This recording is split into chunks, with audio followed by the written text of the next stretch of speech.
മലയാളം ഐച്ഛിക വിഷയമെടുത്ത് പഠിക്കുന്നുണ്ട്. നിരവധി പേരങ്ങനെ പഠിച്ച് പാസ്സായി വരുന്നുണ്ട്. അവർ അധ്യാപകരാകുന്നുണ്ട്, അല്ലെങ്കിൽ ഗവേഷകരാകുന്നുണ്ട്. പക്ഷേ അതുകൊണ്ട് മാതൃഭാഷ വളരുകയില്ല എന്നുള്ളതാണ് തിരുവിതാംകൂർ സർവകലാശാല നിലവിൽ വന്നതിന് ശേഷമുള്ള അനുഭവം നമ്മെ പഠിപ്പിക്കുന്നത്. ഐക്യമലയാള പ്രസ്ഥാനം സമരം ചെയ്യുന്നുണ്ട്. അവർ PSC പരീക്ഷകളെല്ലാം തന്നെ മലയാളത്തിലാക്കണം, ക്വസ്റ്റ്യൻ പേപ്പർ മലയാളത്തിലാക്കണം എന്നുള്ള ചർച്ച വന്നു. അവരുടെ ശ്രമഫലമായിട്ട് ബഹുമാനപ്പെട്ട മുഖ്യമന്ത്രി മുമ്പ് ഒരു സമ്മേളനം വിളിച്ചു ചേർത്തു. അതിൽ ഭാഷാ ഇൻസ്റ്റിറ്റ്യൂട്ട് ഡയറക്ടർ എന്നുള്ള നിലയ്ക്ക് എന്നെയായിരുന്നു ആ യോഗത്തിൻ്റെ കൺവീനറാക്കിയത്. കേരളത്തിലെ എല്ലാ സർവകലാശാലകളുടെയും പ്രതിനിധികളെ ഉൾപ്പെടുത്തിക്കൊണ്ടുള്ളൊരു സമിതി, ആ സമിതിയുടെ കൺവീനറായിട്ടാണ് എന്നെ ചുമതലപ്പെടുത്തിയത്. അതെങ്ങനെ PSCയുടെ ചോദ്യപേപ്പർ മലയാളത്തിലാക്കാൻ സാധിക്കും എന്നതായിരുന്നു. അപ്പോൾ ഞാനന്ന് അവിടെ പറഞ്ഞു, PSCയുടെ ക്വസ്റ്റ്യൻ പേപ്പർ മലയാളത്തിലാക്കാൻ ഒരു ബുദ്ധിമുട്ടുമില്ല. 100 കണക്കിന് അധ്യാപകർ, ഗവേഷകന്മാർ നമ്മുടെ കയ്യിലുണ്ട്. ഏത് വിഷയത്തെക്കുറിച്ചും മലയാളത്തിൽ ചോദ്യം ഉണ്ടാക്കാൻ കഴിയുന്നവരുണ്ട്, ഞങ്ങൾ ഉണ്ടാക്കി തരാം എന്ന് പറഞ്ഞപ്പോൾ PSC ചെയർമാൻ അതിനോട് വിയോജിപ്പ് രേഖപ്പെടുത്തു. കാരണം രഹസ്യ സ്വഭാവം നഷ്ടപ്പെട്ടു പോകും. ക്വസ്റ്റ്യൻ പേപ്പർ ഉണ്ടാക്കുന്ന ആൾക്കാരെ ഞങ്ങൾ സപ്ലൈ ചെയ്ത് കഴിഞ്ഞാൽ ആ ഞങ്ങളാണ് സപ്ലൈ ചെയ്യുന്നതെന്നറിയാൻ തിരിച്ചു വന്ന് ഉപകാരസ്മരണയ്ക്ക് ചോദ്യം പേപ്പർ ഈ വയസ്സുകാലത്ത് എനിക്ക് തന്നു കഴിഞ്ഞാൽ ഞാനത് പരീക്ഷ എഴുതി വീണ്ടും ഏതെങ്കിലും ഉദ്യോഗത്തിൽ കടന്നു കൂടിക്കളയും എന്നുള്ള സംശയം കൊണ്ടൊക്കെ ആവാം. അങ്ങനെ പറഞ്ഞു. അപ്പം അത് പിന്നെ ഞാനും PSC അംഗങ്ങളും തമ്മിലൊരു ചെറിയൊരു നീരസത്തിലാണ് കലാശിച്ചത്. അപ്പോൾ പിന്നെ എന്നെ അംഗീകരിക്കാൻ, അല്ലെങ്കിൽ ഡയറക്ടറെ എന്നല്ല വ്യക്തിയല്ല, ഭാഷാ ഇൻസ്റ്റിറ്റ്യൂട്ട് ഡയറക്ടറെ അംഗീകരിക്കാൻ സർവകലാശാല വൈസ് ചാൻസലർമാർക്കൊരു വൈമുഖ്യം എന്നുള്ള നിലയ്ക്കായ ഒരു ഈഗോ പ്രശ്നം പോലെ വന്നു. ഞാൻ പത്തി താഴ്ത്തി. കാരണം പിന്നെ ബഹളമുണ്ടായാൽ ഞാൻ പിൻവാങ്ങുകയാണ് പതിവ്. അത് ഞാൻ ഒരു കർഷകനായതുകൊണ്ടാണ്. ഈ പേപ്പട്ടിയെ കണ്ടാൽ നമ്മൾ എന്ത് ചെയ്യും? ഒന്നുകിൽ അടിച്ചു കൊല്ലണം. അടിച്ചു കൊല്ലാൻ പറ്റിയില്ലെങ്കിലോ നമ്മൾ ഒഴിഞ്ഞു മാറണം. അത് കേരളത്തിലെ വിദ്യാർത്ഥി സമൂഹത്തോട് എനിക്ക് അഭ്യർത്ഥിക്കാനുള്ളതാണ്. വല്ല പേപ്പട്ടിയും കണ്ടാൽ നിങ്ങൾ ചാടി വീഴരുത്, ഒഴിഞ്ഞു മാറുകയാണ് വേണ്ടത്. കാരണം നമുക്ക് ഒരു കൊല ചെയ്തു, നമ്മളെ കൊണ്ട് കൊലയാളിയാക്കിക്കുക എന്നുള്ളത് ചിലപ്പോൾ ശത്രുവിൻ്റെ ലക്ഷ്യവും കൂടിയായിരിക്കും. അങ്ങനെ പോകരുത്. അതുകൊണ്ട് ഞാൻ ഒഴിഞ്ഞു മാറി.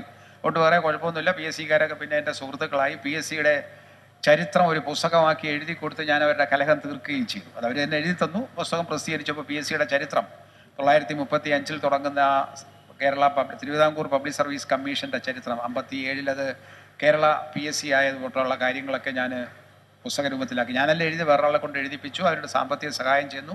കുറേയധികം പുസ്തകങ്ങൾ അവർ വാങ്ങി ഞങ്ങളെ സഹായിക്കുകയൊക്കെ ചെയ്തു. അപ്പോൾ ഭാഷാ അധ്യാപകരുടെ മാത്രം പ്രശ്നമല്ലിത്. ഇതൊരു രാഷ്ട്രീയ സമരത്തിൻ്റെ ഭാഗമാണ്. രാഷ്ട്രീയ സമരം എന്ന് പറയുമ്പോൾ തിരുവിതാംകൂറിലെയോ കേരളത്തിലെയോ, ഇന്നത്തെ കേരളത്തിലെയോ ഇന്ത്യയിലെയോ രാഷ്ട്രീയ സാഹചര്യം വച്ചുള്ള സമരമല്ല ഞാൻ പറയുന്നത്. ബ്രിട്ടീഷുകാർ ഇന്ത്യയെ കീഴ്പ്പെടുത്തിയത് 4 പ്രധാനപ്പെട്ട സ്ഥാപനങ്ങളിലൂടെയാണ് എന്ന് ചില ചരിത്രകാരന്മാർ, പ്രത്യേകിച്ച് ബിപിൻ ചന്ദ്രയെ പോലുള്ള ചരിത്രകാരന്മാർ പറഞ്ഞിട്ടുണ്ട്. 1858 ശേഷം അവർ ഇന്ത്യയിൽ സൈനിക നീക്കങ്ങൾ നടത്തിയിട്ടില്ല. അതുവരെയുള്ള ആക്രമണങ്ങൾ, അതിനുശേഷം പോലീസുണ്ട്. കർഷക സമരത്തെ അടിച്ചമർത്തിയിട്ടുണ്ട്. വിദ്യാർത്ഥി സമരത്തെയോ അല്ലെങ്കിൽ സ്വാതന്ത്ര്യ സമരത്തെയോ അതിൻ്റെ വിവിധ ധാരകളെയോ ഒക്കെ പോലീസിനെ ഉപയോഗിച്ച് അടിച്ചമർത്തിയിട്ടുണ്ട്. പക്ഷേ പട്ടാളത്തെ ഉപയോഗിച്ച് ഒരു ഭൂപ്രദേശവും 858 ശേഷം ഇന്ത്യയിൽ പിന്നെ അവർ വിസ്തൃതമാക്കിയിട്ടില്ല, അല്ലെങ്കിൽ കീഴ്പ്പെടുത്തിയിട്ടില്ല. പിന്നെ എങ്ങനെയാണ് ഇന്ത്യൻ മനസ്സിനെ, ഇന്ത്യയുടെ ധൈഷണിക മണ്ഡലത്തെ ബ്രിട്ടീഷുകാർ കീഴ്പ്പെടുത്തിയത്? അത് 4 പ്രധാനപ്പെട്ട സ്ഥാപനങ്ങളിലൂടെയാണെന്നാണ് ചരിത്രകാരന്മാർ പറയുന്നത്. അഥവാ 4 പ്രധാനപ്പെട്ട നെടും തൂണുകളിന്മേലാണ് ബ്രിട്ടീഷ് സാമ്രാജ്യത്വത്തെ അവരുടെ പടുത്തുയർത്തിയത്. സാമ്രാജ്യത്വം എന്ന് പറയുന്നത് മുതലാളിത്തത്തിൻ്റെ ഒരു വികസിത ഘട്ടമാണെന്ന് പിന്നീട് ലെൻ സൂചിപ്പിച്ചിട്ടുണ്ട്. മൂലധന കയറ്റുമതിയിലൂടെ ഉൽപാദന പ്രക്രിയയെ കോളനികളിലേക്ക് മാറ്റി, ഉൽപാദന പ്രക്രിയയെ ചൂഷണത്തിന്, 2 തരത്തിലുള്ള ചൂഷണത്തിൽ, ഉൽപാദനത്തിനുള്ള പ്രകൃതി വിഭവങ്ങളെയും മനുഷ്യ വിഭവത്തെയും ചൂഷണം ചെയ്യുന്നത് ഒരു ഘടകവും, അവിടെ ഉൽപ്പാദിപ്പിക്കുന്ന അത് വെച്ചുണ്ടാക്കുന്ന ഉൽപ്പന്നങ്ങൾ കൂടിയ വിലയ്ക്ക് നാട്ടുകാർക്ക് വിറ്റ് കമ്പോളത്തിൽ വിറ്റ് ലാഭം ഉണ്ടാക്കുന്ന രണ്ടാമത്തെ ചൂഷണവും. ഈ 2 ചൂഷണത്തിൻ്റെയും പ്രക്രിയ തുടങ്ങുന്നത് 870-കൾക്ക് ശേഷമാണ്. മാർസിൻ്റെ ജീവിതകാലത്തിൻ്റെ അന്ത്യഘട്ടത്തിലേക്ക് എത്തും. അത് പിന്നീട് ലെനിനാണ് അത് സാമ്രാജ്യത്വമാണ്, മുതലാളിത്തത്തിൻ്റെ വികസിത രൂപമാണ് എന്ന് പറഞ്ഞത്. അങ്ങനെ ഇന്ത്യയിൽ ചൂഷണം ആരംഭിക്കുമ്പോൾ, പ്രകൃതി വിഭവങ്ങളെയും മനുഷ്യ വിഭവത്തെയും ചൂഷണം ചെയ്യാൻ ആരംഭിക്കുമ്പോൾ അതിനെതിരെ ഉയർന്നു വന്ന ശക്തമായൊരു പ്രതിരോധമുണ്ട്. അതിനെയാണ് നമ്മൾ ദേശീയത എന്ന് വിളിക്കുന്നത്. ഇന്ത്യൻ ദേശീയ പ്രസ്ഥാനം എന്ന് വെച്ച് കഴിഞ്ഞാൽ ഇന്ത്യൻ ദേശീയത. ആ ഇന്ത്യൻ ദേശീയത എന്ന് പറയുന്നത് കയറ് പിരിക്കും പോലെയാണ്. നിങ്ങളുടെ കയറ് കണ്ടിട്ടുണ്ടല്ലോ, അത് ഒരുപാട് ചെറിയ പിരികൾ ചേർത്താണ് വലിയ കയറുണ്ടാക്കുന്നത്. ആ വലിയ കയറെന്ന് പറയുന്നത് നമ്മൾ ആരെയും പിടിച്ചു കെട്ടാൻ കഴിവുള്ളതാണ്. അതാണ് ഇന്ത്യൻ ദേശീയത. അപ്പോൾ അതിലെ ഈ ചരടുകൾ ഏതാണ്, അതിലെ പിരികൾ ഏതാണ്? അത് ഭാഷാടിസ്ഥാനത്തിലുള്ള ദേശീയതകളാണ്. അപ്പോൾ വ്യത്യസ്തങ്ങളായ ഭാഷകളുടെ അടിസ്ഥാനത്തിലുള്ള ദേശീയതകളെ കൂട്ടിക്കെട്ടി പിരിച്ച് മനോഹരമായ ബലമുള്ളൊരു കയറാക്കി എടുത്തതാണ് ഇന്ത്യൻ ദേശീയത എന്ന് പറയുന്നത്.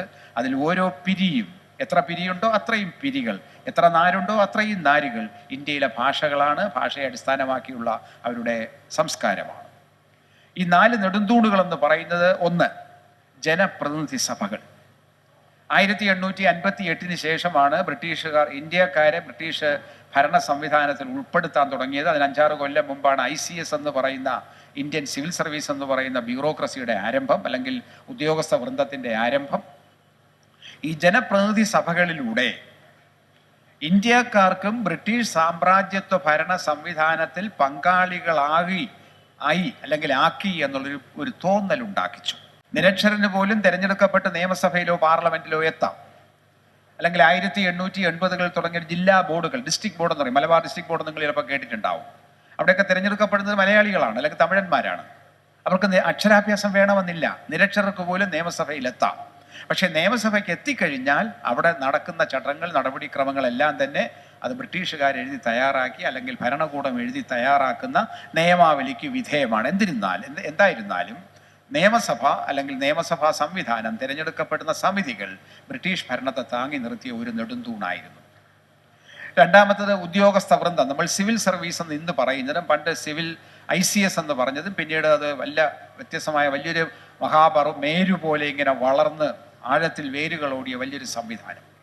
വില്ലേജ് ഓഫീസിലെ ഗുമസ്തൻ തൊട്ട് ക്യാബിനറ്റ് സെക്രട്ടറി വരെയുള്ള വിശാലമായ ഒരു ഉദ്യോഗസ്ഥ വൃന്ദം, അവരാണ് രാജ്യം ഭരിക്കുന്നത്. ആ രാജ്യം ഭരിക്കുന്നത് കൊണ്ടാണ് ജനങ്ങളെ അവർക്ക് അകറ്റി നിർത്താൻ സാധിക്കുന്നത്, അല്ലെങ്കിൽ ജനങ്ങളെ നിയമത്തിൻ്റെ പേരിൽ പേടിപ്പിച്ച് നിർത്താൻ സാധിക്കുന്നത്. മൂന്നാമത്തെ നെടുന്തൂണ് ജുഡീഷ്യറി എന്ന് പറയുന്ന നിയമഭരണ വ്യവസ്ഥയാണ്. ഏറ്റവും താഴെത്തട്ടിൽ മുനിസിപ്പൽ മജിസ്ട്രേറ്റ് കോടതി മുതൽ തലപ്പത്തുള്ള സുപ്രീം കോടതി, എപ്പക്സ് കോർട്ട് എന്ന് പറയുന്ന സുപ്രീം കോടതി വരെയുള്ള നിയമഭരണ സംവിധാനം. ഇതാണ് മൂന്നാമത്തെ നെടുന്തൂൺ. നാലാമത്തെന്ന് പറയുന്നത് സർവകലാശാല വിദ്യാഭ്യാസമാണ്. ആദ്യത്തെ 3നെയും രൂപകൽപ്പന ചെയ്യുന്ന സർവകലാശാലകളാണ്. നിയമസഭയിൽ സാധാരണക്കാരന് പോലും എത്താമെങ്കിലും അവിടുത്തെ ചട്ടങ്ങൾ എഴുതി ഉണ്ടാക്കുന്നത്, ബില്ല് അവതരിപ്പിക്കുന്നത്, ബില്ലിന്മേൽ ചർച്ച നടത്തുന്നത്, പോയിന്റ് ഓഫ് ഓർഡർ വിളിക്കുന്നത് എന്ന് വെച്ചാൽ ഉപക്ഷേപം അവതരിപ്പിക്കുന്നത്, ഭേദഗതി അവതരിപ്പിക്കുന്ന ചട്ടങ്ങളെല്ലാം എഴുതി ഉണ്ടാക്കിയിരിക്കുന്നത് ഇംഗ്ലീഷിലാണ്. ആ ചട്ടങ്ങളെല്ലാം എഴുതി ഉണ്ടാക്കിയത് ഉദ്യോഗസ്ഥന്മാരാണ്. ഇംഗ്ലീഷ് ഭാഷ പഠിച്ച പ്രബുദ്ധരായ ഉദ്യോഗസ്ഥന്മാരാണ് അതെല്ലാം തയ്യാറാക്കിയത്. സിവിൽ സർവീസിലെ ഉദ്യോഗസ്ഥന്മാർ സർവകലാശാല ബിരുദധാരികളാണ്. സർവകലാശാല ബിരുദധാരികളല്ലാത്ത ഗുമസ്തന്മാർക്ക്, ഏറ്റവും താഴെത്തട്ടിലുള്ള ക്ലർക്കന്മാർക്ക് ആകാമെങ്കിലും ആ ക്ലർക്കന്മാരെ എവിടെയെങ്കിലും കോളേജിൽ പോയിരുന്ന് പഠിച്ചിട്ടുണ്ടെങ്കിൽ, അല്ലെങ്കിൽ ഹൈസ്കൂളിൽ പഠിച്ചിട്ടുണ്ടെങ്കിൽ, അവരെ അവിടെ പഠിപ്പിച്ചത് സർവകലാശാലകളുടെ ഉൽപ്പന്നമായ ബിരുദധാരികളാണ്. നിങ്ങളെല്ലാം 10ാം ക്ലാസ് പാസ്സായവരാണല്ലോ. 10ാം ക്ലാസ്, 8, 9, 10 ക്ലാസ്സുകളിൽ നിങ്ങളെ പഠിപ്പിച്ചിരുന്ന അധ്യാപകരുടെ യോഗ്യത എന്താ? BA, BSc, B.Ed ആയിരിക്കും. ആ BA, BScക്കാർ എവിടെ ഇരുന്ന് ആരുടെ ഉൽപ്പന്നമാണ്? സർവകലാശാലകളുടെ ഉൽപ്പന്നമാണ്. അപ്പോൾ ബിരുദധാരികൾ എന്ന് പറഞ്ഞ സർവകലാശാലയുടെ ഉൽപ്പന്നങ്ങളാണ്. ആ സർവകലാശാലകളാണ് ഈ സിവിൽ സർവീസിനെ രൂപപ്പെടുത്തുന്നത്. നമ്മുടെ നിയമഭരണ വ്യവസ്ഥയോ അത് പൂർണ്ണമായും സർവകലാശാല ഉൽപ്പന്നമാണ്. ലാ കോളേജുകളാണ് തുടക്കം. ആ ലാ കോളേജുകളിൽ പഠിപ്പിക്കുന്ന ആരാണ്? ബിരുദധാരികൾക്ക് മാത്രമേ അവിടെ പ്രവേശനമുള്ളൂ. ഇപ്പോൾ ഹയർ സെക്കൻഡറിക്കാർക്ക് പ്രവേശനമുണ്ട് എങ്കിലും 5 കൊല്ലത്തെ കോഴ്സ് കഴിഞ്ഞ് അവർ പുറത്ത് ഇറങ്ങി വരുന്നത് ബിരുദധാരികളാണ്. അവിടെ പഠിപ്പിക്കുന്നത് ആരാ? ബിരുദാനന്തര ബിരുദമുള്ളവർ. അപ്പോൾ ഈ നിയമഭരണ സംവിധാനം അല്ലെങ്കിൽ ജുഡീഷ്യറി പൂർണ്ണമായും സർവകലാശാല ഉൽപ്പന്നമാണ്, സർവകലാശാലയുടെ പരിധിക്കുള്ളിൽ വരുന്നതാണ്. എന്തുകൊണ്ട് ബ്രിട്ടീഷുകാർ സർവകലാശാല വിദ്യാഭ്യാസത്തിന് ഊന്നൽ നൽകി, സ്കൂൾ വിദ്യാഭ്യാസത്തിന് പ്രാധാന്യം നൽകിയില്ല? സ്കൂൾ വിദ്യാഭ്യാസത്തിന് മലയാളം മാധ്യമത്തിൽ അല്ലെങ്കിൽ മാതൃഭാഷാ മാധ്യമം അനുവദിച്ചു. ഇംഗ്ലീഷ് ഭാഷ അല്ലെങ്കിൽ ഇംഗ്ലീഷ് മീഡിയം ആവശ്യമാണെന്നുള്ളവർക്ക് അതും അനുവദിച്ചു. അല്ലെങ്കിൽ മറ്റേതെങ്കിലും ഭാഷകൾ അതൊക്കെ അനുവദിക്കും. പക്ഷേ ഉന്നത വിദ്യ ഇവർ 10ാം ക്ലാസ് കഴിഞ്ഞ് അല്ലെങ്കിൽ മെട്രിക്കുലേഷൻ കഴിഞ്ഞ് തലപ്പത്ത് ചെല്ലുമ്പോൾ അവിടുത്തെ അധ്യയന മാധ്യമം ഇംഗ്ലീഷാണ്. എന്ന് വെച്ചാൽ അവർ കൗമാരപ്രായത്തിൽ എത്തിപ്പെടുന്നത്, വ്യക്തിത്വ രൂപീകരണത്തിൻ്റെ ആദ്യത്തെ ഘട്ടം, സ്വഭാവ രൂപീകരണത്തിൻ്റെ ആദ്യത്തെ ഘട്ടം. ആ ഘട്ടത്തിൽ സർവകലാശാലകളിലാണ് ഇവർ എത്തിച്ചേരുന്നത്. അപ്പോൾ സർവകലാശാലകളിൽ എത്തിച്ചേരുമ്പോൾ അവിടെ രൂപകൽപ്പന ചെയ്യുന്ന വ്യക്തിത്വമുള്ളവർ, ആ ബ്രിട്ടീഷ് രൂപകൽപ്പനയ്ക്കനുസരിച്ചുള്ള സംസ്കാരം ഉൾക്കൊള്ളുന്നവർ, അവർ വന്ന് ഭരണം ഏറ്റെടുത്തു കഴിഞ്ഞാൽ സമസ്ത ഭരണ സംവിധാനത്തെയും നിയന്ത്രിക്കാൻ കഴിയും എന്ന് ബ്രിട്ടീഷുകാർക്ക് അറിയാമായിരുന്നു. അതുകൊണ്ടാണ് അവർ സർവകലാശാല വിദ്യാഭ്യാസത്തിന് ഊന്നൽ നൽകിയത്. 10ാം ക്ലാസ് വരെയോ മെട്രിക്കുലേഷൻ വരെയോ മലയാളം മാധ്യമമായി പഠിച്ചു പോകുന്നവർ അടുത്ത പ്രീ യൂണിവേഴ്സിറ്റിയിലോ അല്ലെങ്കിൽ പ്രീ ഡിഗ്രിക്കോ അല്ലെങ്കിൽ ഇപ്പോൾ ഹയർ സെക്കൻഡറിയിലോ വരുമ്പോൾ അവിടെ പഠിപ്പിക്കുന്നത് ഇംഗ്ലീഷ് മീഡിയത്തിലായിരിക്കും. സർവകലാശാല തലത്തിൽ പൂർണ്ണമായും ഇംഗ്ലീഷ് മീഡിയത്തിലാണ്. നമ്മുടെ സർവകലാശാലകൾ ഒന്നും തന്നെ മാതൃഭാഷയിലൂടെ ഉള്ള വൈജ്ഞാനിക വിഷയങ്ങളുടെ അഭ്യസനത്തെ പ്രോത്സാഹിപ്പിക്കുന്നില്ല, അഥവാ നിരുത്സാഹപ്പെടുത്തുന്നു. കുട്ടികൾക്ക് പരീക്ഷ എഴുതാൻ അനുവാദം നൽകിയിട്ടുണ്ട്. ബിരുദതലത്തിൽ കുട്ടികൾക്ക് മാതൃഭാഷയിൽ മലയാളത്തിൽ എഴുതാം. ഞാൻ ഇന്നലെ കേരളമുദിയിലോ കലാകുദിയിലോ ലേഖനം എഴുതിയ ലേഖനം വായിച്ച ശേഷം കോഴിക്കോട് സർവകലാശാല ഒരു അധ്യാപകൻ എനിക്കൊരു പോസ്റ്റ് ഇട്ടു. അതിൽ അദ്ദേഹം പറയുന്നത് അവിടെ MA ഹിസ്റ്ററി MAക്ക് ചരിത്രം MA മലയാളത്തിൽ എഴുതാൻ പറ്റും. ഞാൻ തിരിച്ചു ചോദിച്ചു, പഠിപ്പിക്കാനുള്ള അനുവാദമുണ്ടോ? പഠിപ്പിക്കാനുള്ള അനുവാദം ഇന്നേ വരെ കൊടുത്തിട്ടില്ല. അത് പാസ്സാക്കേണ്ടത് അക്കാഡമിക് കൗൺസിലാണ്. അക്കാഡമിക് കൗൺസിലും സെലക്റ്റും കൂടി ആ നിയമം അംഗീകരിച്ചു കഴിഞ്ഞാൽ എല്ലാ കോളേജിലും അല്ലെങ്കിൽ എല്ലാ സർവകലാശാല വകുപ്പുകളിലും മലയാളം അല്ലെങ്കിൽ മാതൃഭാഷാ മാധ്യമത്തിലൂടെ ഇത് പഠിപ്പിക്കാനായി സാധിക്കും. അങ്ങനെ പഠിപ്പിച്ചെങ്കിൽ മാത്രമേ ഇവിടെ സൂചിപ്പിച്ചതുപോലുള്ള വൈജ്ഞാനിക സാഹിത്യം ഉണ്ടാവുകയുള്ളൂ. ഞാൻ ആ ലേഖനത്തിൽ സൂചിപ്പിച്ചു, പലയിടത്തും പ്രസംഗിച്ചതാണ്. 4 നൂറ്റാണ്ടിലേറെ കാലം കോളേജ് അധ്യാപകനായിരുന്ന ഞാൻ എൻ്റെ മുമ്പിലിരുന്ന മലയാളികളായ വിദ്യാർത്ഥികളെ മലയാളിയായ ഈ അധ്യാപകൻ കേരള ചരിത്രം ഇംഗ്ലീഷിലാണ് പഠിപ്പിച്ചത്. എനിക്ക് മലയാളത്തിൽ പഠിപ്പിക്കാൻ അറിയാത്തത് കൊണ്ടല്ല. മലയാളത്തിലാണ് കൂടുതൽ പുസ്തകങ്ങൾ കേരള ചരിത്രത്തെ സംബന്ധിച്ചുള്ളത്. അതൊക്കെ ഞാൻ ഇംഗ്ലീഷിലേക്ക് വായിച്ചു മനസ്സിലാക്കി എൻ്റെ ചതഞ്ഞു പൊതഞ്ഞ ഇംഗ്ലീഷിൽ കുട്ടികളുടെ മുമ്പിൽ അവതരിപ്പിച്ചു. അവർക്കത് ഇഷ്ടപ്പെട്ടു. കാരണം എന്താ, മനസ്സിലായില്ല. സാറിൻ്റെ ഇംഗ്ലീഷ് നല്ലതാണെന്ന് പറഞ്ഞു, കൈയടിച്ചു, അവർ പോയി. പക്ഷേ എന്തുകൊണ്ട് എന്നെ മലയാളത്തിൽ പഠിപ്പിക്കാൻ സമ്മതിച്ചില്ല? എന്തുകൊണ്ട് കേരളത്തിലെ പൊളിറ്റിക്കൽ സയൻസ് വകുപ്പിൽ അല്ലെങ്കിൽ രാഷ്ട്രമീമാംസാ വകുപ്പിൽ കേരള രാഷ്ട്രീയവർ നിർണായകമായി പഠിക്കുന്നുണ്ട്. കേരളത്തിലെ തനത് സംഭാവനയാണ് മുന്നണി രാഷ്ട്രീയം എന്ന് പറഞ്ഞാൽ പൊളിറ്റിക്സ്, വികേന്ദ്രീകൃത ആസൂത്രണം എന്ന് പറയുന്നത്. അതൊക്കെ ഇംഗ്ലീഷിലും അല്ലെങ്കിൽ പൊളിറ്റിക്കൽ സയൻസിലും എക്കണോമിക്സിലും വരുന്നതാണ്. കേരളത്തിൽ 39 ആദിവാസി ഗോത്രവർഗ വിഭാഗങ്ങളുണ്ട്. അവരെക്കുറിച്ച് പഠിപ്പിക്കുന്ന അല്ലെങ്കിൽ പഠിക്കുന്ന സോഷ്യോളജി ഡിപ്പാർട്ട്മെൻറ്റിൽ അത് പഠിക്കുന്നുണ്ടോ ഇല്ലയോ എന്ന് എനിക്കറിയില്ല. അതോ വെസ്റ്റേൺ സോഷ്യോളജി മാത്രമേ പഠിപ്പിക്കുന്നുണ്ടോ എന്ന കാര്യം എനിക്കറിയില്ല. മലയാളിയായ ഏതെങ്കിലും സാമൂഹ്യ ശാസ്ത്രത്തെക്കുറിച്ച് അവിടെ പരാമർശമുണ്ടോ എന്നറിയില്ല. ഉണ്ടെങ്കിൽ തന്നെയും അവിടെ പഠിപ്പിക്കുന്നത് ഇംഗ്ലീഷിലാണ്. ഈ 39 ഗോത്രവർഗ ആദിവാസി വിഭാഗങ്ങളെക്കുറിച്ചുള്ള പഠനം കേരളത്തിൽ നടക്കുന്നത് ഉരുളന്മാരെക്കുറിച്ചും അല്ലെങ്കിൽ കുറിച്ചന്മാരെക്കുറിച്ചും ചോലനായകന്മാരെക്കുറിച്ചുമുള്ള പഠനം മലയാളത്തിലല്ല നടത്തുന്നത്, അല്ലെങ്കിൽ ഗോത്രഭാഷയിലല്ല നടത്തുന്നത്, ഇംഗ്ലീഷിലാണ്. അത് കാരണം എന്താ? സ്വാതന്ത്ര്യലബ്ധിക്ക് ശേഷമുള്ള 75 കൊല്ലം കഴിഞ്ഞിട്ട് പോലും നമ്മുടെ കൊളോണിയൽ മനോഭാവം മാറിയിട്ടില്ല എന്നുള്ളതാണ്. ഇതൊരു സാംസ്കാരികമായ പ്രതിരോധത്തിൻ്റെ പ്രശ്നമാണ്. ബ്രിട്ടീഷുകാർ അടിച്ചേൽപ്പിച്ച സാമ്രാജ്യത്വം എന്ന് പറയുന്നത് ഭാഷയിലൂടെയുള്ള ഭരണകൂട ഭാഷയായ ഇംഗ്ലീഷിലൂടെയാണ് എന്നുള്ളത് കൊണ്ടാണ് മഹാത്മാഗാന്ധി അതിനെ എതിർക്കുന്നതിന് വേണ്ടി അല്ലെങ്കിൽ മാറ്റിമറിക്കുന്നതിന് വേണ്ടി പ്രാദേശിക ഭാഷകളുടെ അടിസ്ഥാനത്തിൽ ആദ്യം ഇന്റർനാഷണൽ കോൺഗ്രസിനെ പുനഃസംഘടിപ്പിച്ചത്. 1921 വരെ 3 കോൺഗ്രസ് കേരളത്തിലുണ്ടായിരുന്നു. തിരുവിതാംകൂർ രാഷ്ട്രീയ ജനമഹാസഭ എന്ന് പറയുന്ന തിരുവിതാംകൂർ കോൺഗ്രസ്, കൊച്ചിയിലൊരു കോൺഗ്രസ്, മലബാറിൽ കോൺഗ്രസ്, അത് തമിഴ്നാട് കോൺഗ്രസിൻ്റെ ഒരു ജില്ലാ കമ്മിറ്റിയായിട്ട് മലബാറിൽ ഉണ്ടായിരുന്നു. ഇതിനെ 3നെയും കൂടി ചേർത്ത് 1921 ഏപ്രിൽ മാസത്തിലാണ് ഒറ്റപ്പാലത്ത് ചേർന്ന സമിതിയിൽ വെച്ച് കേരള പ്രൊവിൻഷ്യൽ കോൺഗ്രസ് കമ്മിറ്റി, കേരള പ്രവിശ്യ കോൺഗ്രസ് കമ്മിറ്റി നിലവിൽ വന്നത് മലയാളം സംസാരിക്കുന്നവർക്ക് വേണ്ടി. അതേപോലെ എല്ലാ സംസ്ഥാനങ്ങളിലും കോൺഗ്രസിനെ പുനഃസംഘടിപ്പിച്ചു. കാരണം രാഷ്ട്രീയ പ്രവർത്തനമാണേലും ദാർശനിക പ്രവർത്തനമാണേലും അത് സ്വാതന്ത്ര്യ സമരത്തിൻ്റെ പ്രശ്നമാണേലും മാതൃഭാഷയിലൂടെ വേണം ഭരണകൂടത്തോട് സംസാരിക്കാൻ, ഭരണാധിപന്മാരോട് സംസാരിക്കാൻ എന്നുള്ള ഗാന്ധിജിയുടെ ശരിയായ കാഴ്ചപ്പാടായിരുന്നു ജനങ്ങളെ ഒരു മഹാസാഗരം പോലെ ബ്രിട്ടീഷ് സാമ്രാജ്യത്തിലെ ജനങ്ങളെ അണിനിരത്താൻ സാധിച്ചത്. ഭാഷയുടെ അടിസ്ഥാനത്തിലാണ് ഇന്ത്യൻ ദേശീയതയെ മഹാത്മാഗാന്ധി വിഭാവനം ചെയ്ത് അതിൻ്റെ ദേശീയ പാർട്ടിയായ ഇന്റർനാഷണൽ കോൺഗ്രസിനെ സംഘടിപ്പിച്ചത് ഭാഷയുടെ അടിസ്ഥാനത്തിലാണ്. തലപ്പത്ത് മാത്രമാണ് ഇതെല്ലാം കൂടി എല്ലാ സംസ്ഥാനങ്ങളിൽ നിന്നുള്ള ഘടകങ്ങൾ എത്തിച്ചേരുന്നത്. അത് കൃത്യമായി മനസ്സിലാക്കിയ ആള് മഹാത്മാഗാന്ധിയായിരുന്നു. പക്ഷേ അദ്ദേഹം ഒറ്റപ്പെട്ടു പോയതുകൊണ്ട് ഞാൻ പറയും, ഗാന്ധിജിയെ കൊന്നത് ഗോഡ്സെ മാത്രമല്ല, നമ്മൾ ഇപ്പോഴും കൊന്നുകൊണ്ടിരിക്കുകയാണ്. അദ്ദേഹം മുന്നോട്ട് വെച്ച ഭാഷയെ സംബന്ധിച്ച ഇന്ത്യൻ ദേശീയയെ സംബന്ധിച്ച കാഴ്ചപ്പാടിനെ നമുക്ക് ഉൾക്കൊള്ളാൻ കഴിയാതെ നമ്മളിപ്പോഴും ആംഗ്ലോഫില്ലുകളായി അല്ലെങ്കിൽ ആംഗല സംസ്കാര മനോഭാവം കൊണ്ട് നടക്കുന്നവരായി പോകുന്നു. എന്തുകൊണ്ട് ഇന്ത്യയിലെ എല്ലാ സർവകലാശാലകളിലെയും അല്ലെങ്കിൽ കേരളത്തിലെ എല്ലാ സർവകലാശാലകളിലെയും ഐച്ഛിക വിഷയങ്ങൾ, വൈജ്ഞാനിക വിഷയങ്ങൾ മലയാളത്തിൽ മാതൃഭാഷയിൽ പഠിപ്പിച്ചുകൂടാ?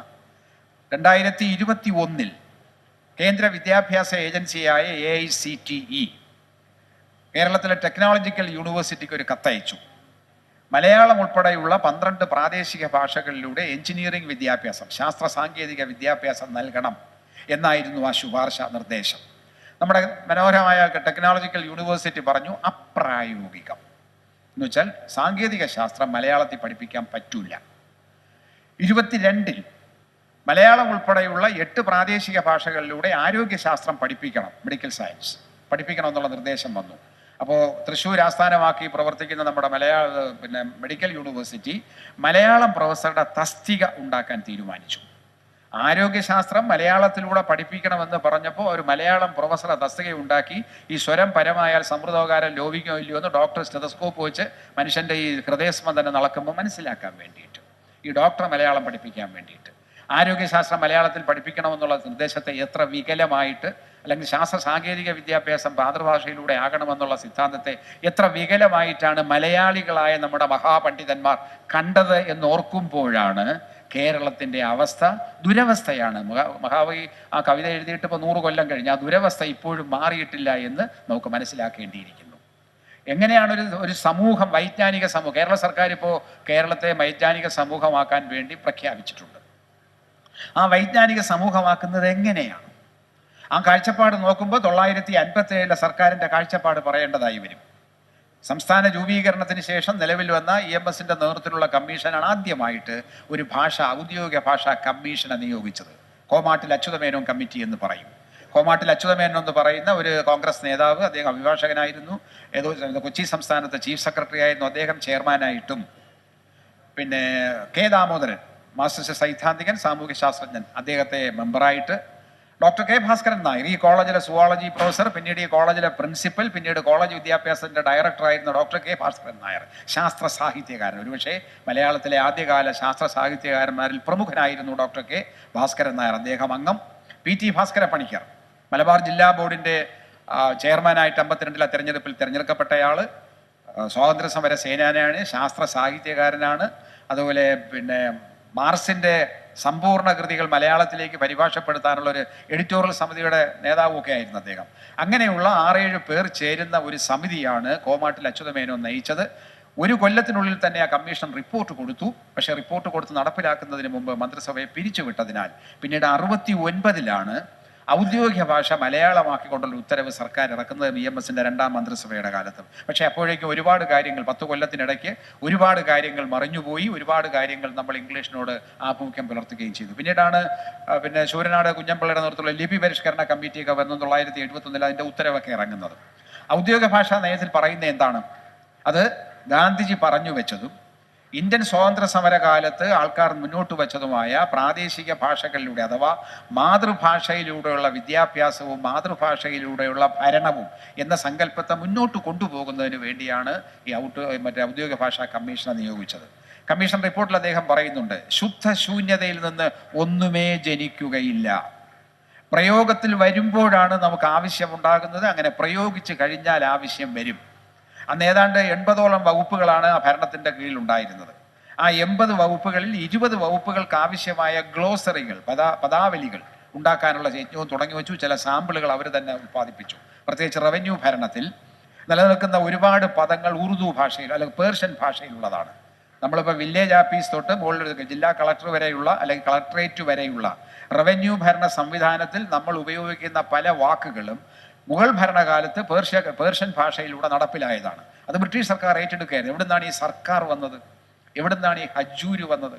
എവിടുന്നാണ് ഈ പട്ട വന്നത്? പട്ട നമുക്കറിയാം, ഇവിടെ ഒരു പട്ട നമുക്കുണ്ട്, മരപ്പട്ട. പിന്നെ പട്ടയടിച്ച് കിറങ്ങുന്നവന്മാരുമുണ്ട്, അത് മലയാള പട്ട. പക്ഷേ പേർഷ്യൻ ഭാഷയിലെ പട്ട എന്ന് വെച്ചാൽ പട്ടയം. ഇപ്പോഴും പട്ടാദാർ എന്നാണ്, TP എന്നാണ് വില്ലേജ് ഓഫീസിൽ കരമടയ്ക്കാൻ പോയാൽ ഉണ്ടാകുന്ന. ഫർക്ക, റവന്യൂ ഡിവിഷന്റെ പേരാണ് ഫർക്ക. ഇത് പിന്നെ പോലീസിലെ അല്ലെങ്കിൽ പട്ടാളത്തിലെയോ ജമേദാർ, സുബേദാർ എന്നൊക്കെ പറഞ്ഞ തസ്തികകളെല്ലാം പേർഷ്യൻ ഭാഷയിലുള്ളതാണ്. അത് ബ്രിട്ടീഷുകാർ അതുപോലെ സ്വീകരിച്ചു, നമ്മൾ അതുപോലെ സ്വീകരിച്ചു. ഇപ്പോഴും അത് നിലനിൽക്കുന്നുണ്ട്. അത്തരം പദങ്ങൾ നിലനിർത്തണമോ വേണ്ടായോ? പുതിയ പദങ്ങൾ എങ്ങനെയാണ് കൊണ്ടുവരേണ്ടത് മുതലായ കാര്യങ്ങളെക്കുറിച്ച് ചില സൂചനകൾ ഈ കമ്മീഷൻ നൽകിയിരുന്നു. ആ കമ്മീഷൻ നൽകിയെങ്കിൽ അത് പിന്നെ ഭരണഭാഷ മലയാളമാക്കാൻ നമുക്ക് സാധിച്ചില്ല. എന്തുകൊണ്ട് സാധിച്ചില്ല? കഴിഞ്ഞ ടേമിലെ സർക്കാർ ഒരു നിയമം കൊണ്ടുവന്നു. കേരളത്തിനകത്ത് പ്രവർത്തിക്കുന്ന എല്ലാ വിദ്യാലയങ്ങളും, അത് CBSE ആയിരുന്നാലും ICSE ആയിരുന്നാലും കേരള സിലബസ് അനുസരിച്ചുള്ളതായിരുന്നാലും ഒരു വിഷയം മലയാളമായി ഐച്ഛിക വിഷയമായി പഠിച്ചിരിക്കണം എന്ന്. അതിശക്തമായ പ്രതിഷേധമാണ് അതിനെതിരെ ഉയർന്നു വന്നത്. എന്തുകൊണ്ട്? അധ്യാപകരനെ കണ്ടത് ഞങ്ങളുടെ തോൽവി പോകും എന്നുള്ളത് കൊണ്ടാണ്. കാരണം മലയാളം പഠിപ്പിക്കാനായിട്ട് പുതിയ 2-3 പീരീഡ് കണ്ടെത്തേണ്ടി വരുമ്പോൾ ഏത് വിഷയത്തിന് പഠിപ്പിക്കുന്ന സമയമാണ് ഇങ്ങോട്ട് മാറ്റിയെടുക്കേണ്ടത്. അപ്പോൾ ഏത് വിഷയത്തിൻ്റെ മാറ്റിയെടുത്താലും പീരീഡ് കണക്കാക്കിയിട്ടുണ്ടെങ്കിൽ പഠിക്കുന്ന സമയം മണിക്കൂർ കണക്കാക്കിയിട്ടാണ് അധ്യാപകരുടെ തസ്തിക നിർണ്ണയിക്കുന്നത് എന്നതിനാൽ പലരുടെയും ജോലി പോകുന്ന ഭയപ്പാടുള്ളത് കൊണ്ട് മലയാളം പഠിക്കാതിരിക്കുകയാണ് നല്ലതെന്ന് മലയാളികളായ അധ്യാപകർ തീരുമാനിച്ചു. കാരണം കേരളത്തിലെ CBSE ICSE സിലബസ് അനുസരിച്ചുള്ള സ്കൂളുകളിൽ പ്രവർത്തിക്കുന്നത് മഹാഭൂരിപക്ഷവും മലയാളികൾ തന്നെയാണ്.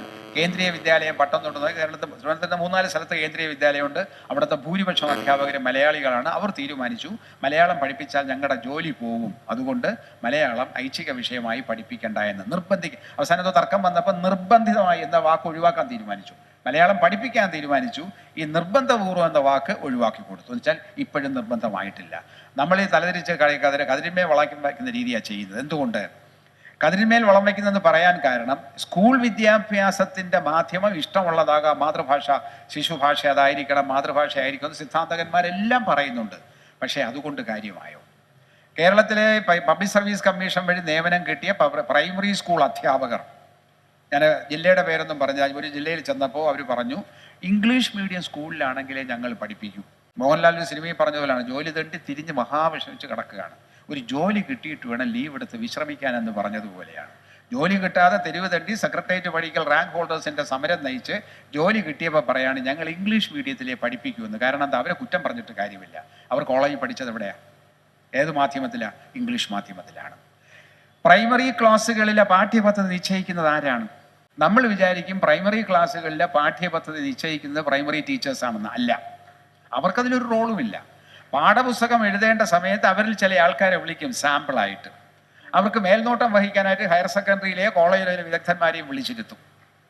പ്രൈമറി ക്ലാസ്സുകളിലെ പാഠ്യപദ്ധതി ഏത് സിദ്ധാന്ത പ്രകാരം, ജ്ഞാന നിർമ്മിതിവാദമായിരുന്നാലും ചേഷ്ടാവാദമായിരുന്നാലും സമൂഹ പഠനമായിരുന്നാലും അല്ലെങ്കിൽ അപഗ്രഥനാത്മകമായിരുന്നാലും ഏത് തരത്തിലുള്ള പദ്ധതിയാണേലും ആ പദ്ധതികളെല്ലാം ചിട്ടപ്പെടുത്തി ആ ജ്ഞാന നിർമ്മിതി നടന്നത് എവിടെയായിരുന്നു? ആ ജ്ഞാന നിർമ്മിതി നടന്നത് സർവകലാശാലാ തലത്തിലാണ്. ഈ സിദ്ധാന്തങ്ങളെല്ലാം വികസിച്ചു വന്നത് എവിടെ? സർവകലാശാല തലത്തിലെ ഗവേഷണത്തിൻ്റെ ഫലമായിട്ടാണ്.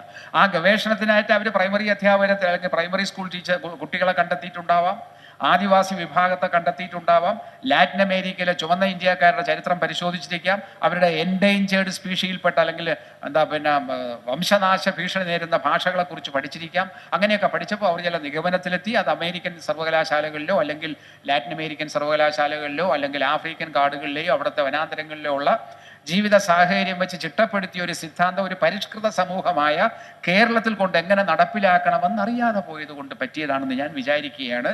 ഈ ക്ലാസ്സുകളിൽ അവതരിപ്പിച്ച പാഠ്യപദ്ധതി തയ്യാറാക്കിയത് പ്രൈമറി അധ്യാപകരല്ല, സർവകലാശാല അധ്യാപകരാണ്. ഈ പ്രൈമറി അധ്യാപകർ തന്നെ സർവകലാശാലകളുടെ ഉൽപ്പന്നങ്ങളാണ്. 10ാം ക്ലാസ് വരെ മലയാളം മീഡിയത്തിൽ പഠിച്ച ഒരാൾ ഹയർ സെക്കൻഡറിയിലെത്തുമ്പോൾ അവിടെ അവരെ പഠിപ്പിക്കുന്നത് യൂണിവേഴ്സിറ്റി ബിരുദം ഉള്ളവരാണ്, അവരാണ് പഠിപ്പിക്കുന്നത്. അപ്പോൾ കൗമാരപ്രായത്തിൽ എത്തിപ്പെടുന്ന ഘട്ടത്തിൽ അവരേത് സിദ്ധാന്തത്തിൽ ആകർഷരാകും എന്നുള്ളത് പ്രധാനപ്പെട്ട കാര്യമാണ്. നമുക്ക് എന്തുകൊണ്ട് ഇപ്പോഴും ഇംഗ്ലീഷിനെ മാറ്റിക്കൊണ്ട് മാതൃഭാഷയിലേക്ക് മാറാൻ കഴിയുന്നില്ല? ഇന്ത്യയിലെ ഒരു പ്രദേശത്തെയും ജനങ്ങളുടെ മാതൃഭാഷയോ സംസാര ഭാഷയോ അല്ല ഇംഗ്ലീഷ്. ഇപ്പോൾ വടക്ക് കിഴക്കൻ സംസ്ഥാനങ്ങളിൽ മാതൃഭാഷ ഇംഗ്ലീഷ് ആയിട്ടുള്ളവരുണ്ട്. കഴിഞ്ഞ 10-50 കൊല്ലങ്ങൾക്ക് മുമ്പ് അവിടെ ഇംഗ്ലീഷ് ഭാഷ പഠിപ്പിക്കാനായിട്ട് മിഷണറിമാർ ചെല്ലുകയും അവിടുത്തെ ഗോത്രവർഗ്ഗക്കാരെ ഇംഗ്ലീഷ് മീഡിയം സ്കൂളിൽ പഠിപ്പിച്ച് അവരുടെ ഭാഷയോടൊപ്പം ഇതും കൂടി പഠിച്ചപ്പോൾ 2 തലമുറ കഴിഞ്ഞപ്പോൾ അവർക്ക് അവരുടെ ഗോത്രഭാഷ അറിഞ്ഞുകൂടാതായി, വേണ്ടാതായി.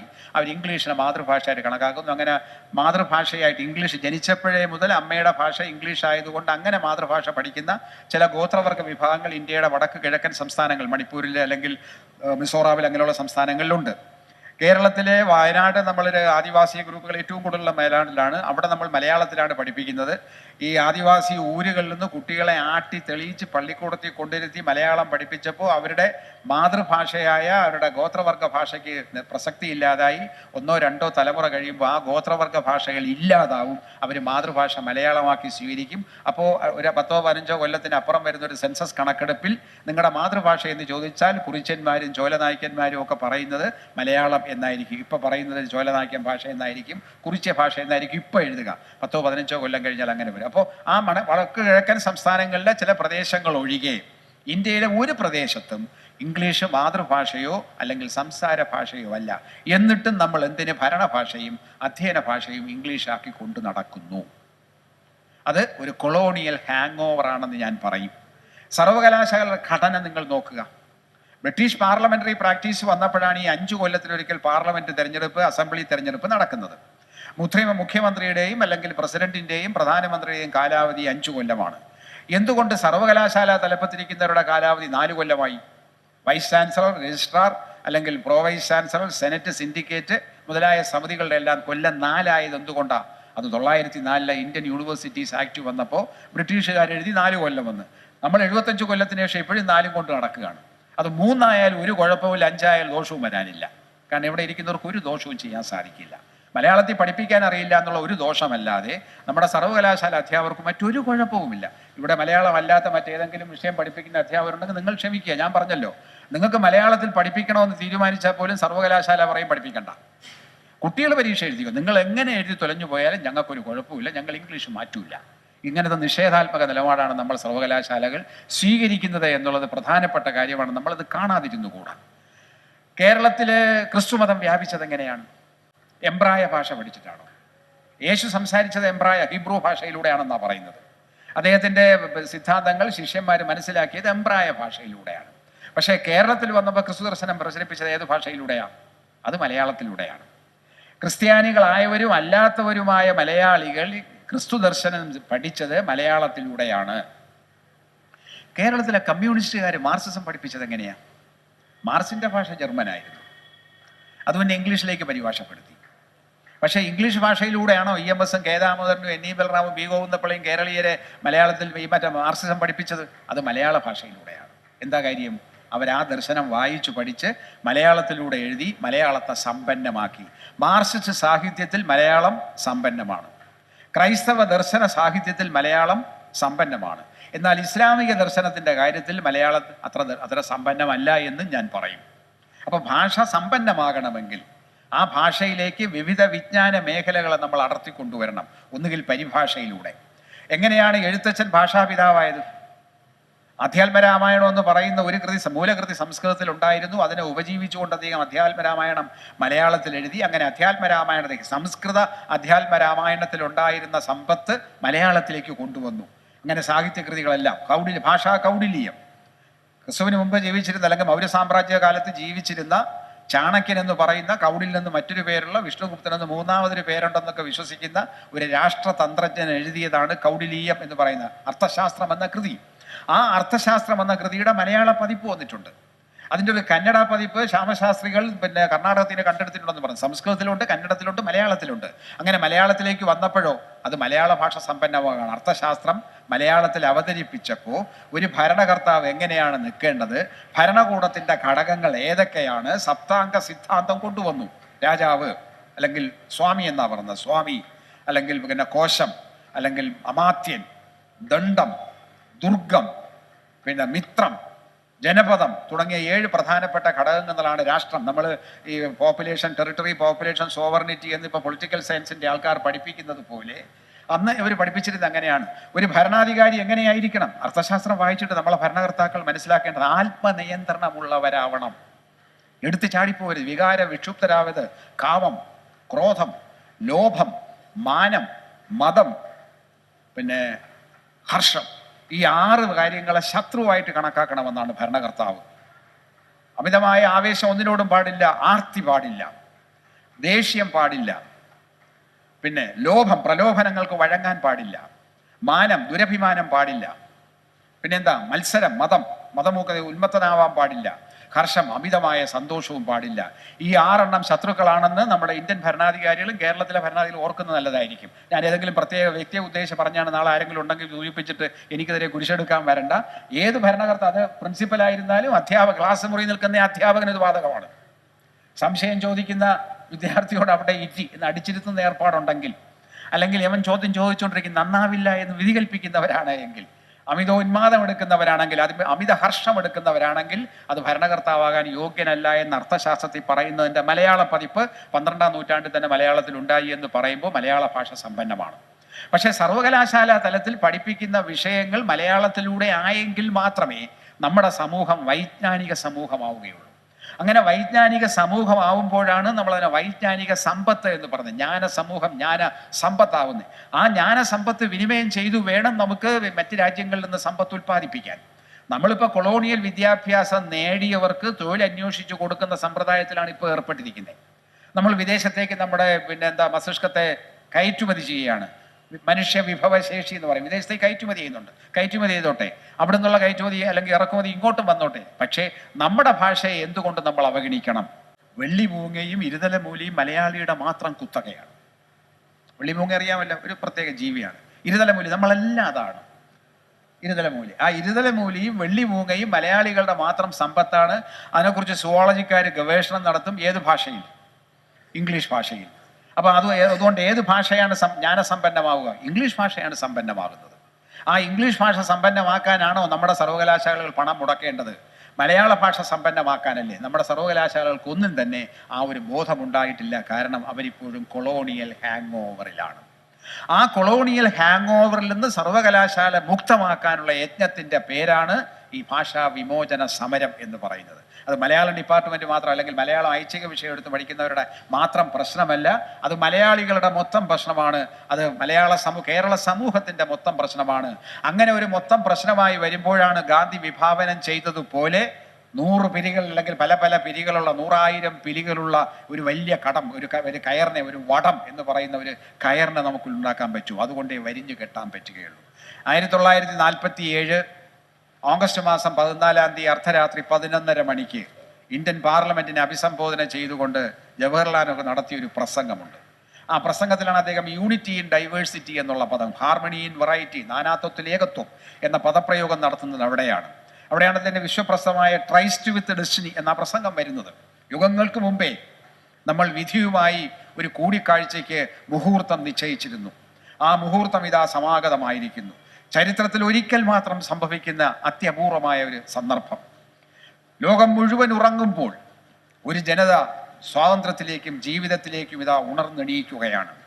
ഇരുളിൽ നിന്നും വെളിച്ചത്തിലേക്ക്, ഇരുണ്ട കട്ടപിടിച്ച കൽത്തുറുങ്കിൽ നിന്നും വെളിഞ്ഞു വരുന്ന വിശാലമായ അന്തരീക്ഷത്തിലേക്ക് 35 കോടി മനുഷ്യർ നടത്തിയ വിശ്വവിസ്മാപകമായ ഒരു സമരത്തിൻ്റെ പരിസമാപ്തിയാണ് ഇവിടെ സംഭവിക്കാൻ പോകുന്നത് എന്ന് പറഞ്ഞ് അദ്ദേഹം പ്രസംഗിച്ച് നിർത്തിയപ്പോൾ ക്ലോക്കിൽ 12 അടിച്ചു. അർദ്ധരാത്രി കഴിഞ്ഞു. പിറ്റേ ദിവസം പുറന്നു. നേരം പുലർന്നു. നേരം പുലരുന്നതിന് മുമ്പ്, അല്ലെങ്കിൽ 12 മണി കഴിയുന്നതിന് മുമ്പ് തന്നെ മുൻകൂട്ടി എഴുതി തയ്യാറാക്കിയ ഒരു പ്രസ്താവന, ഒരു പ്രതിജ്ഞ മുഴുവൻ പാർലമെന്റ് അംഗങ്ങളും ഏറ്റു ചൊല്ലി. അധ്യക്ഷൻ ചൊല്ലിക്കൊടുത്തു, രാജേന്ദ്ര പ്രസാദ് ചൊല്ലിക്കൊടുത്തു, മറ്റംഗങ്ങൾ. അതിൽ പറയുന്നത് ഇന്ത്യയുടെ വൈവിധ്യമാർന്ന ഈ ജനസമൂഹത്തിൻ്റെ അവരെ മുഴുവൻ സംഘടിപ്പിച്ചുകൊണ്ടുള്ള ഒരു സമരം നടത്തിയാണ് ഞങ്ങൾ സ്വാതന്ത്ര്യത്തിലേക്ക് വരുന്നത്. ഈ ജനത്തിൻ്റെ വൈവിധ്യത്തെ മുഴുവൻ സംരക്ഷിക്കാൻ ഞങ്ങൾ ബാധ്യസ്ഥരാണ്, ഞങ്ങൾ സംരക്ഷിക്കും എന്നാണ്. ഇന്ത്യൻ സമൂഹത്തിൻ്റെ വൈവിധ്യം, ആ വൈവിധ്യത്തെക്കുറിച്ച് പിന്നീട് അതിനു മുമ്പ് തന്നെ അംബേദ്കർ പറഞ്ഞത് 4000-ലധികം ജാതികളും ഉപജാതികളും, 2000-ലധികം ഭാഷകൾ, ഇതെല്ലാം കൂടി സംസാരിക്കുന്ന ജനതയാണ്. വ്യത്യസ്തങ്ങളായ സംസ്കാരമുള്ളവർ, ജീവിത ശൈലിയുള്ളവർ, ഇടതുവശത്ത് മുണ്ടുടുക്കുന്നവൻ, വലതുവശത്ത് മുണ്ടുടുക്കുന്നവൻ, ഒരു മുണ്ട് ഉടുക്കാതെ നടക്കുന്ന സന്യാസി, സർവാംഗം മൂടി നടക്കുന്ന സന്യാസി, ഇങ്ങനെ നാനാവിധത്തിലുള്ള ജീവിത ശൈലികൾ കൊണ്ടു നടക്കുന്നവരുണ്ട്. ആഹാര രീതി കൊടുക്കുന്നവരുണ്ട്, ആരാധനാക്രമങ്ങളുണ്ട്.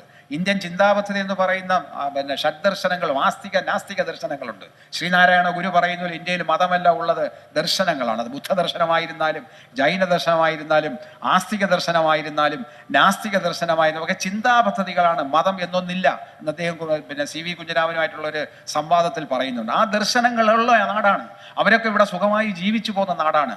അവർക്ക് അങ്ങനെ ജീവിച്ചു പോരാനുള്ള സഹോദരങ്ങളെപ്പോലെ നാനാത്വത്തിൽ ഏകത്വത്തോടെ ഇങ്ങനെ ജീവിച്ചു പോരാനുള്ള സൗകര്യം ഞങ്ങൾ ഉറപ്പാക്കും എന്ന് ഭരണഘടനാ നിർമ്മാണ സഭയിൽ അവർ പ്രതിജ്ഞ ചെയ്തുകൊണ്ടാണ് സ്വാതന്ത്ര്യ പുലരിയിലേക്ക് ഇന്ത്യ കാലെടുത്തു വച്ചത് എന്ന് പറഞ്ഞാൽ അർത്ഥം എന്താണ്? 2000-ത്തിലധികം ഭാഷകളാണ് ഇന്ത്യയിൽ ആൾക്കാർ സംസാരിക്കുന്നതെങ്കിൽ ലോകത്താകെയുള്ള ഭാഷ സംസാരിക്കുന്നതിൽ 18% ഇന്ത്യയിലാണ്. യുനെസ്കോയുടെ കണക്കനുസരിച്ച് 11,000 ഭാഷകളാണുള്ളത്. ആ 11,000 ഭാഷകളിൽ 2,000 ഭാഷ സംസാരിക്കുന്നവർ ഇന്ത്യയിലാണെങ്കിൽ 18% പേർ ഇന്ത്യയിലാണ് ജീവിക്കുന്നത്. അങ്ങനെ ഇന്ത്യയിൽ ജീവിക്കുന്നത് ആയതുകൊണ്ടാണ് 947 വിഭജനത്തെ നമ്മൾ ദുരന്തം എന്ന് പറയുന്നത്. മതാടിസ്ഥാനത്തിലാണ് ദേശീയതയെ സംഘടിപ്പിക്കേണ്ടത് അല്ലെങ്കിൽ നിർവചിക്കേണ്ടതെന്നുള്ള ആ അഭിപ്രായത്തെ എതിർത്തുകൊണ്ട് അന്ന് തന്നെ കോൺഗ്രസിനകത്തും കമ്മ്യൂണിസ്റ്റ് പാർട്ടിയിലുള്ള ആൾക്കാർ പറഞ്ഞിരുന്നു ഭാഷയും സംസ്കാരവും ആകണം ദേശീയതയുടെ അടിസ്ഥാന ഘടകങ്ങൾ, നിർണായക ഘടകങ്ങൾ എന്ന്. അതിനെ തട്ടിമാറ്റിക്കൊണ്ടാണ് സാമ്രാജ്യത്വവും ഹിന്ദുത്വ തീവ്രവാദികളും ഇസ്ലാമിക തീവ്രവാദികളും കൂടി യോജിച്ചുകൊണ്ട് ഇന്ത്യയെ രണ്ടാക്കിയത്. പഞ്ചാബിനെ രണ്ടാക്കി പിരിച്ചു. പശ്ചിമ പഞ്ചാബും കിഴക്കൻ പഞ്ചാബും. കിഴക്കൻ പഞ്ചാബിലെയും പശ്ചിമ പഞ്ചാബിൻ്റെയും നടുക്കുകൂടി ഇങ്ങനെ ഒരു വര, അതിന് സിറിൽ റാഡ്ക്ലിഫിൻ്റെ അദ്ദേഹം മാപ്പ് വെച്ച് വരച്ചൊരു വരയാണ്. സിറിൽ റാഡ്ക്ലിഫ് എന്ന് പറഞ്ഞ ലണ്ടൻ ബാറിലെ ഏറ്റവും പ്രശസ്തനായ ഒരു അഭിഭാഷകനെ കൊണ്ടുവന്ന് രാഷ്ട്രപതി ഭവനിൽ ഇരുത്തി ഒരു മുറിയിൽ കൊടുത്ത് ഒരു നൂറുപ്പിച്ച പെൻസിലും ഇന്ത്യയുടെ വിശദമായ മാപ്പും കൊടുത്തു. വിമാനത്തിൽ കയറ്റി പറപ്പിച്ചു. അങ്ങനെ അദ്ദേഹം ഒരു വര വരച്ചപ്പോൾ ഗുരുദ്വാര അപ്പുറത്ത്, സിഖുകാരെ ഇപ്പുറത്ത്. പഞ്ചാബി ഭാഷ സംസാരിക്കുന്നവർ വേലിക്ക് അപ്പുറത്തും ഇപ്പുറത്തും നിന്ന് സംസാരിച്ചുകൊണ്ട് നിൽക്കുന്നു. ഇത് തന്നെയാണ് കിഴക്കൻ ബംഗാളിലും പശ്ചിമ ബംഗാളിലും സംഭവിച്ചത്. അവിടെ ഈ വരച്ച് വേലി കെട്ടിയതിന് അപ്പുറത്തുനിന്ന് ബംഗാളികളും ഇപ്പുറത്ത് ബംഗാളിയും സംസാരിച്ചുകൊണ്ട് നിൽക്കുന്നു. അപ്പോൾ ബംഗാളി ദേശീയത എവിടെ പോയി? ദ്രാവിഡ, ഉത്കല, ബംഗ, വിന്ധ്യ, ഹിമാചല എന്നൊക്കെ പറഞ്ഞ് പാടിയ മഹാകവിയുടെ നാട് എവിടെയായി പോയി? അപ്പുറത്തായി പോയി. അപ്പോൾ അത് ഏറ്റവും വലിയ ദുരന്തമാണ് ചരിത്രത്തിൽ സംഭവിച്ചത്. ആ ചരിത്രത്തിൽ സംഭവിച്ച ദുരന്തത്തിന്റെ ബാക്കി പത്രമാണ് 52-ൽ ഈ ധാക്ക സർവകലാശാലയിൽ വെടിവെപ്പ് നടന്ന വിദ്യാർത്ഥികൾ മരിക്കാനിടയായത്. അപ്പോൾ ഭാഷയ്ക്കൊരു രാഷ്ട്രീയമുണ്ട്. അത് വിമോചനത്തിന്റെ രാഷ്ട്രീയമാണ്. അത് സംസ്കാരത്തിന്റെ രാഷ്ട്രീയമാണ്. സംസ്കാരവും ഭാഷയും സംസ്കാരവുമാണ് ജനങ്ങളെ സംഘടിപ്പിക്കുന്നത്, അവരുടെ ജീവിത രീതി നിശ്ചയിക്കുന്നതെങ്കിൽ എന്തുകൊണ്ട് ഭാഷയെ നാം അവഗണിച്ചുകൊണ്ട് വിദേശ ഭാഷയെ നമ്മൾ സ്വീകരിക്കണം? ഏത് ഭാഷ പഠിക്കുന്നതിനും നമ്മൾ എതിരല്ല. ഇംഗ്ലീഷ് പഠിക്കാം, ഉറുദു പഠിക്കാം, ഹീബ്രു പഠിക്കാം. ഈ ഭാഷ പഠിച്ചവരെല്ലാം ഇവിടെ ഉണ്ട്. അതാത് ഭാഷകളുടെ വിജ്ഞാനം നമുക്ക് മലയാളത്തിലേക്ക് പരിഭാഷപ്പെടുത്തി തന്നിട്ടുണ്ട്. 5000-ൽ ചില്ലുവാനം പുസ്തകങ്ങൾ പ്രസിദ്ധീകരിച്ചിട്ടുള്ള ഭാഷാ ഇൻസ്റ്റിറ്റ്യൂട്ട് 2000-ൽ പരം പുസ്തകങ്ങൾ പരിഭാഷയിലൂടെ കൊണ്ടുവന്നതാണ്. അംബേദ്കറുടെ 40 വാല്യങ്ങളാണ് മലയാളത്തിലേക്ക് പരിഭാഷപ്പെടുത്തിയത്. 2000-ലധികം ഭാഷകൾ മലയാളത്തിൽ ഉണ്ടാക്കിയത് മറ്റു ഭാഷകളിലുള്ള വിജ്ഞാനത്തെ നമ്മൾ കൊണ്ടുവന്ന് പരിഭാഷപ്പെടുത്തിയിട്ടാണ്. അങ്ങനെയാണ് ചെയ്യേണ്ടിയിരുന്നത്. പക്ഷേ ദൗർഭാഗ്യവശാൽ ഇന്ത്യ വിഭജിക്കപ്പെട്ടു. സാമ്രാജ്യത്വ കുത്തിത്തിരിപ്പിൻ്റെ ഭാഗമായിട്ട് സംഭവിച്ചതാണ്. അപ്പം എന്താണ് ഭാഷയുടെയും സംസ്കാരത്തിൻ്റെയും രാഷ്ട്രീയം?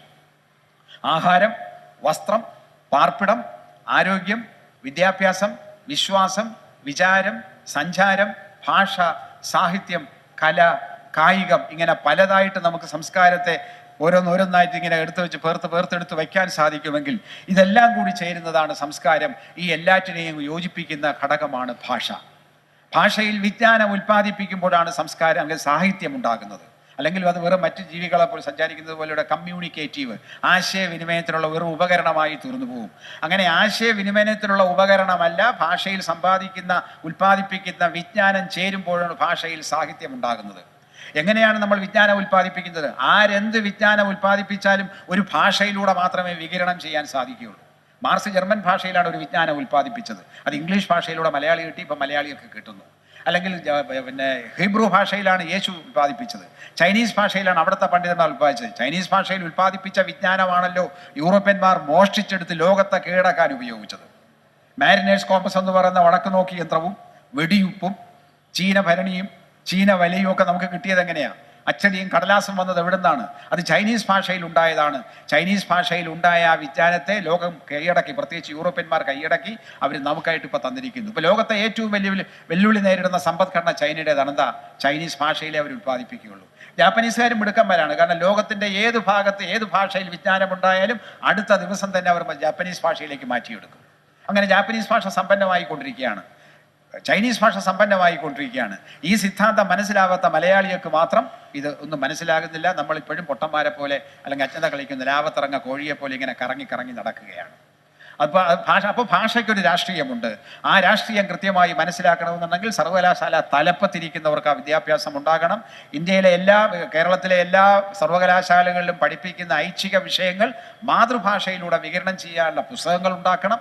ആ പുസ്തകങ്ങൾ ഉണ്ടാക്കേണ്ടത് വല്ലൊരു വഴിയെ പോണം എഴുതി തരില്ല അധ്യാപകരാണ്. ഇവിടെ പ്രതിക്കൂട്ടിൽ നിൽക്കുന്ന ഒന്നാം പ്രതി അധ്യാപകരാണ്. അധ്യാപകർക്ക് വിജ്ഞാനം ഉണ്ടായെങ്കിൽ മാത്രമേ കുട്ടികളിലേക്ക് ഇത് പ്രസരിപ്പിക്കാൻ സാധിക്കുകയുള്ളൂ. നാട്ടിൻപുറത്ത് പഴയ കാലത്ത് കൃഷിക്കാരൻ ചെയ്യുന്ന ഏറ്റവും മുകളറ്റത്തുള്ള കുളത്തിൽ നിന്നാണ് വെള്ളം താഴോട്ട് ഒഴുക്കിക്കൊണ്ടുവന്ന് കൃഷി ചെയ്യുന്നത്.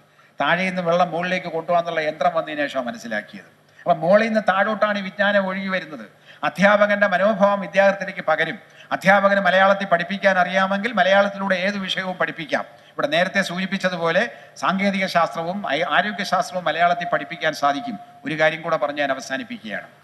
12ാം ക്ലാസ് വരെയുള്ള എല്ലാ ക്ലാസ്സുകളിലെയും പാഠപുസ്തകങ്ങൾ ഹിന്ദിയിൽ തയ്യാറാക്കിയിട്ടുണ്ട് NCERT, കേന്ദ്ര ഏജൻസി.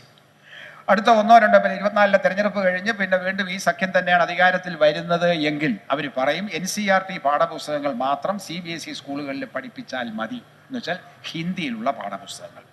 വിദ്യാഭ്യാസം കൺകറന്റ് പട്ടികയിലാണ്. അപ്പോൾ കൺകറന്റ് പട്ടികയിലായാലും അടുത്ത ഘട്ടത്തിൽ പറയും ഇന്ത്യയിലെ എല്ലാ സംസ്ഥാനങ്ങളിലെയും കേന്ദ്രഭരണ പ്രദേശങ്ങളിലെയും സംസ്ഥാന സിലബസ് അനുസരിച്ച് പഠിപ്പിക്കുന്ന വിദ്യാലയങ്ങൾ ഹിന്ദിയിൽ പഠിപ്പിച്ചാൽ മതി, NCERT പാഠപുസ്തകങ്ങൾ നടപ്പിലാക്കിയാൽ മതി എന്ന് പറഞ്ഞാൽ കേരളം എങ്ങനെ പ്രതിരോധിക്കും? ഇപ്പോൾ ശാസ്ത്ര സാങ്കേതിക വിഷയങ്ങൾ ഹിന്ദിയിലുണ്ട്. CSTT എന്ന് പറഞ്ഞൊരു കേന്ദ്ര സംഘടനയുണ്ട്, commission for scientific and technical terminologies. ശാസ്ത്ര സാങ്കേതിക വിഷയങ്ങളിൽ പദാവലി ഉണ്ടാക്കാനുള്ളതാണ്. ആ പദാവലി ഉണ്ടാക്കി എല്ലാ വിഷയങ്ങളും ഹിന്ദി ഭാഷയിലേക്ക് മാറ്റിക്കഴിഞ്ഞാൽ ഹിന്ദിയെ ജ്ഞാനഭാഷയാക്കി മാറ്റാൻ പറ്റും, ഔദ്യോഗിക ഭാഷയാക്കാൻ പറ്റും, ദേശീയ ഭാഷയാക്കി പ്രഖ്യാപിക്കാൻ പറ്റും. ഹിന്ദിയിലൂടെ മാത്രം ഉന്നത വിദ്യാഭ്യാസം മതി എന്ന് എവർ തീരുമാനിച്ചു കഴിഞ്ഞാൽ 2 നൂറ്റാണ്ടുകൾക്ക് മുമ്പ് ബ്രിട്ടീഷുകാരൻ തീരുമാനിച്ച അതേ രീതിയിലേക്ക് പോകും. അപ്പോഴും നമ്മുടെ മലയാളം മയ്യത്താവും.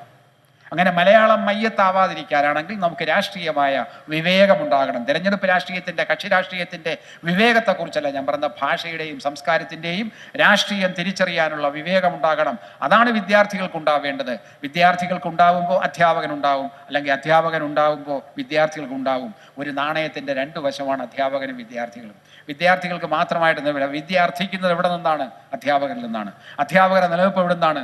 വിദ്യാർത്ഥികളിൽ നിന്നാണ്. വിദ്യാർത്ഥികൾ പഠിക്കാനില്ലെങ്കിൽ അധ്യാപകൻ കാലഹരണ ദോഷം വരും, സിംഹവാലൻ കുരങ്ങുകളാവും. അങ്ങനെ സിംഹവാലൻ കുരങ്ങുകളാകാനുള്ള നിയോഗം എൻ്റെ പിൻഗാമികൾക്കുണ്ടാകാതിരിക്കട്ടെ എന്ന് ആശംസിച്ചുകൊണ്ടും ആഗ്രഹിച്ചുകൊണ്ടും ഈ സമ്മേളനം ഉദ്ഘാടനം ചെയ്യണമെങ്കിൽ ഉദ്ഘാടനം ചെയ്തതായി പ്രഖ്യാപിച്ച് ഞാൻ അവസാനിപ്പിക്കുന്നു. നന്ദി, നമസ്കാരം.